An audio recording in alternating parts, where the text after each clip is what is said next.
48 Laws of Power, Part 3 by Robert Greene.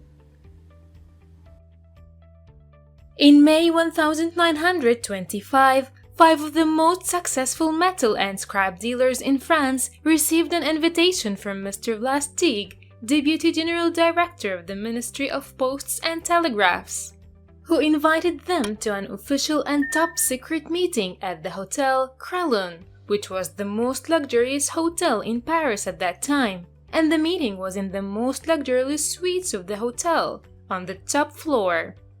After giving them the finest food and drink, Mr. Lastigue told them the reason of the meeting.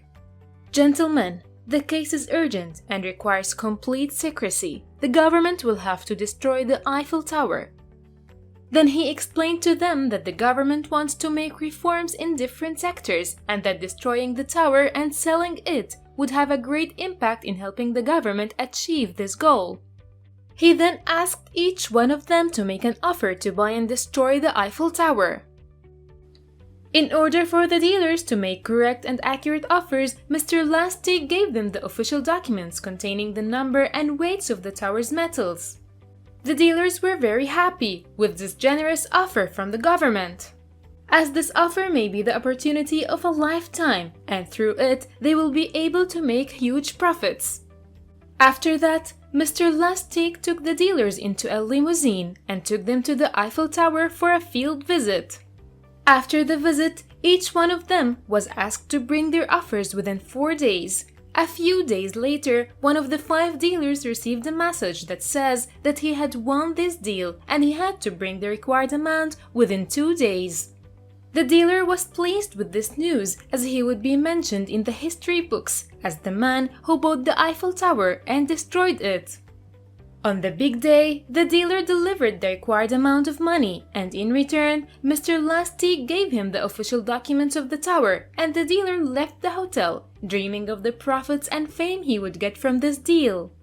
After a few days, the dealer began to realize that there was something wrong, so he contacted the ministry, and he found that there is no deputy director whose name is Lastigue, and there are no plans to destroy the Eiffel Tower, and the dealer was the victim of one of the largest fraud cases in history. From this story, we can say that both courage and hesitation have different reactions, as courage removes consequences, while hesitation creates many consequences in its path. Bit to remember: interaction with boldness. In the year 550 before Christ, a young man named Cyrus gathered a huge and powerful army from the scattered tribes of Persia and marched with it to face his grandfather Astyages, the king of the Medes. Cyrus was able to achieve victory over him and crowned himself as the king of Media and Persia, and he was in the process of establishing the Persian Empire. Cyrus continued to expand his empire as his victories followed in rapid succession, so he was able to defeat the ruler of Lydia and invaded many Greek islands, then marched on Babylon. He crushed it and added it to his kingdom, so he became Cyrus the Great, the king of the world. After that, he turned his eyes to the east as the half-barbarous Massageti tribes that spread over a vast area on the Caspian Sea, and they were strong and ferocious under the leadership of their queen, Tomiris. Cyrus marched in the year 529 before Christ towards the kingdom of the Massageti and camped on the Araxes River with his mighty army. And there he received a letter from the queen Tomiris advising him to abandon this invasion and return to his home, but he refused this offer and kept moving. And he clashed with the forces of the Massageti and was able to capture the leader, Spargabates, the son of the queen. Then he continued moving, and the queen again corresponded with Cyrus and advised him to release her son and withdraw from her country, so he mocked her and refused to release her son and continued moving. And when the queen's son knew that he wouldn't be released, he couldn't stand the humiliation and killed himself. Here, the queen went crazy and became very angry, so she gathered all the forces in her kingdom and aroused their enthusiasm with the obsession of revenge and faced Cyrus' forces in a violent and bloody battle. and she was the victor at the end of it, and they defeated the Persian army and killed Cyrus himself. After his death, the Persian Empire quickly dissolved, and therefore, one foolish and arrogant act ruined all the good work of Cyrus. Bit to remember: don't go past the mark you aimed for. In victory, learn when to stop. In the late 18th century, strange and remarkable news spread in Berlin about the unusual medical practices of a person named Dr. Wieselder, who was performing medical miracles in his huge hall and treating complex cases by exposing people to moonlight. Over time, the people of Berlin noticed long queues of crippled, blind people and anyone suffering from an ailment that couldn't be treated with regular medication in front of the doctor's room. At a certain point in the year 1783, news spread that this doctor was able to cure a wealthy woman from a terrible and incurable disease, so his fame increased. And the rich and the poor began to flock to him from all sides, and the queues of patients increased dramatically. Even people who had simple diseases went to him out of curiosity, and people who had recovered from their diseases returned to him as they were drawn to this majestic experience. Inside the hall, visitors were received by a strange and touching scene, as a large crowd of different classes, backgrounds, and ethnicities gathered at the entrance of the hall. In front of a tower resembling the real Tower of Babel, through the tall windows, silver moonbeams were concentrated in the hall from strange and different angles. His rituals of treating the sick are on the second floor of the hall, which can be reached by great and majestic stairs at the end, and as the people get closer and closer to it, they hear cries, and news spreads among them that a person has been cured from blindness.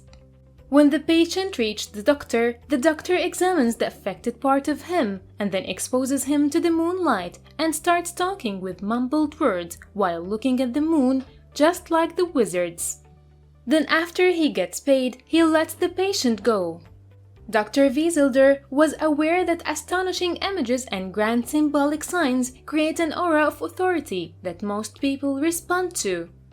He knows that people don't always need rational descriptions or explanations, but rather they need a direct address to their emotions. He used this method to blow people's minds and draw their attention so that they would ignore what he was actually doing. Bit to remember: create compelling spectacles.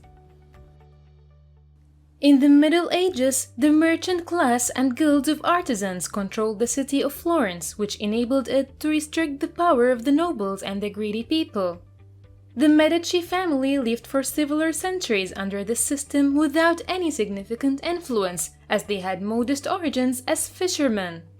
But Giovanni de' Medici was able to create a modest fortune for his family through banking in the late 14th century. After the death of Giovanni, his son Cosimo took over the family business and was able in a short time to transform the family into one of the most important banking families in Europe and became of great wealth.